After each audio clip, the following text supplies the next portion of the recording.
more often than not, when we talk about the human body and psychology,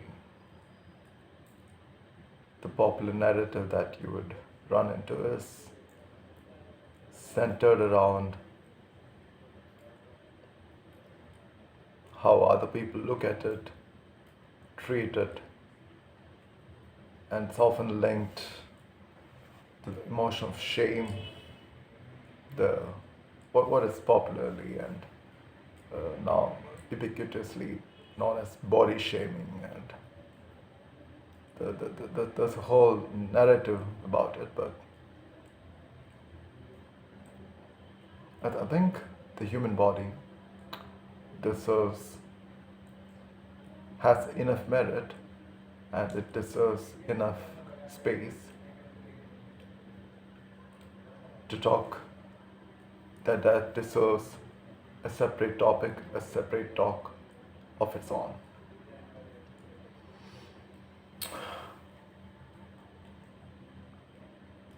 Now, for any organization, or rather, organism, sorry. Now, for any organism, what really defines it is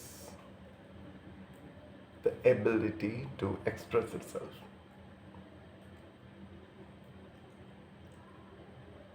And most often than not, it is through its own body that an organism expresses itself.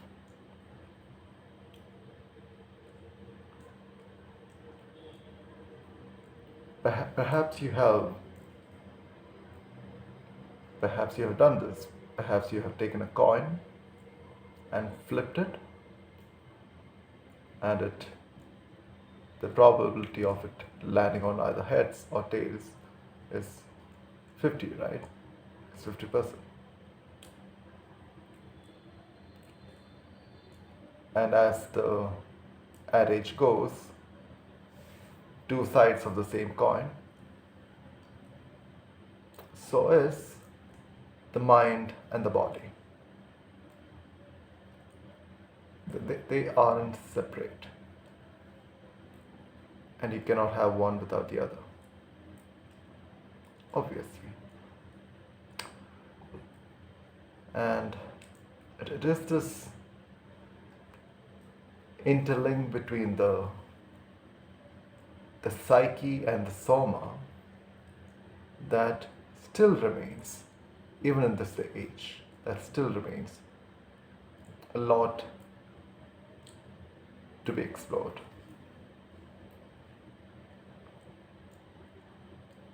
Somewhere along we have gotten fixated over the psyche and how illnesses of the psyche can affect the soma. And most of the treatment protocols are centered around fixing the psyche. How can we introduce certain tablets, certain medicines, certain biochemical formulations to alter the mind? How can we do this for a form of therapy? How can we do that form of therapy? Again, how can we alter the mind to influence the body? It's very rarely that people talk about the other way around.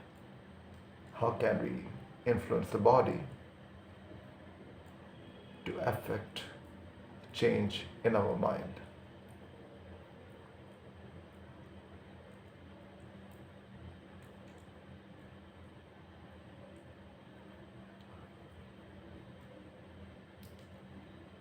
And I know people often,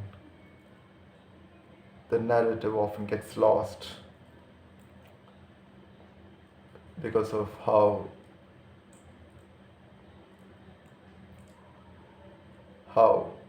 popularized certain talks and influencers are regarding these matters. And I know the message can easily get lost because it can sound patronizing, it can sound talking down to a person. Say, for example, a person is depressed, and if the message comes through as you should, go out for a walk, you should go out for a run, and it gets lost because it carries with it the burden of invalidating the pain and the suffering that the person going through it feels. I understand that. But at the same time, there's no point in giving up without even trying. And if you pay attention to the axioms in the English language, things like he's always on his toes, you got to trust your gut, he's a spineless fellow, weak knees, they invariably all talk about the body. I don't think that's just a coincidence.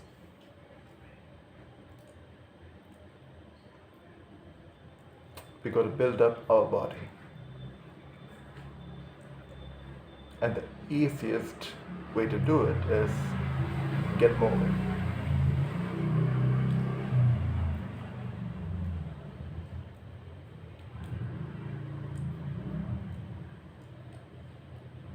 You know how people suffering from certain mental illnesses, you can almost see it in their bodies.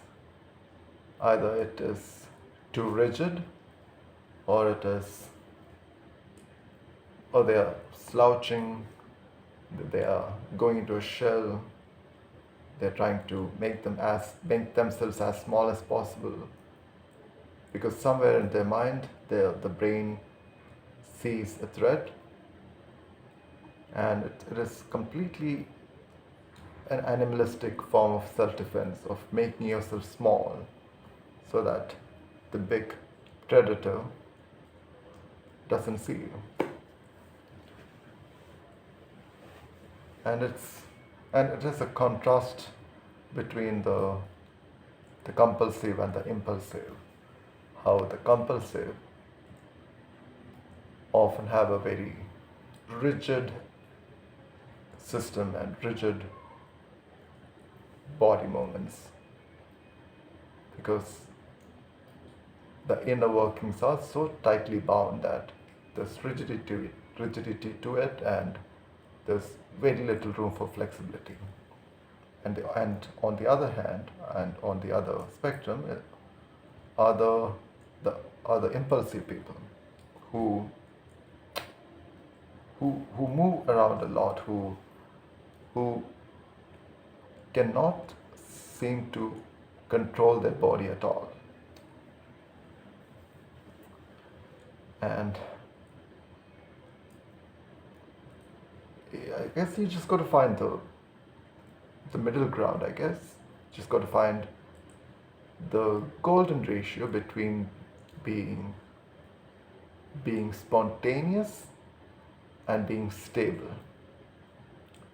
Spontaneous, it is the very essence of life. You got to act spontaneously. That is how we germinate life.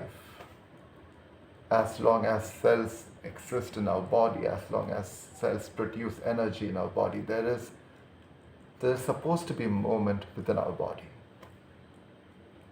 which in essence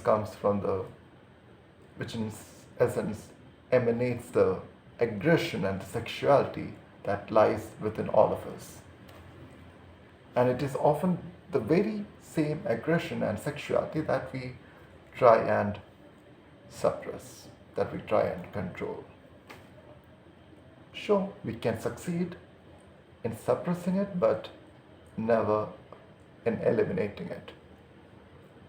And therein lies the problem, where we try to suppress something so natural that it results in other maladies. So let there be aggression. Aggression isn't hostility. It's how you use the aggression that leads to hostility. Aggression could be as the simple act of getting up and walking. Let there be energy in your legs. Let the energy flow from your legs and let it meet the ground. Again, if we go back to the literary axiom of having a ground to stand on, in the literary sense, it talks about having a moral standpoint, having some evidence, having some fortitude to make your claim. On the other hand, the human beings need, metaphorically speaking, you need something to stand on. Let the ground be your ally. Move, walk. Because when you walk, when you move, it creates the illusion of change. It creates the illusion of you are shifting from point A to point B. A movement. Something is happening. It's not static.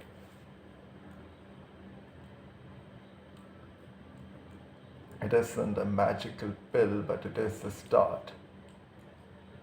And treatments are just that. It's a start of a journey.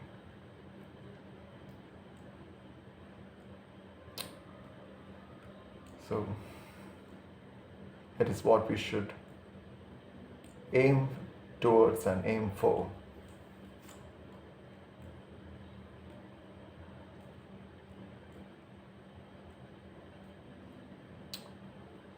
As we age, things are going to slow down, and you could make the argument that there are people whose face reflect exactly their age.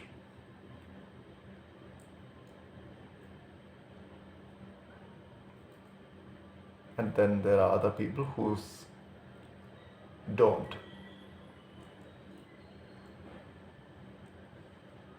Everything isn't external. Everything isn't the financial hardships and the traumas that causes the creases, the wrinkles in your face. It is also it's a handbook on how you treated yourself. Treat yourself well, and it won't be so evident how pathetic you have been to the cause of energizing yourself, of using your own body for what it was always intended for: movement.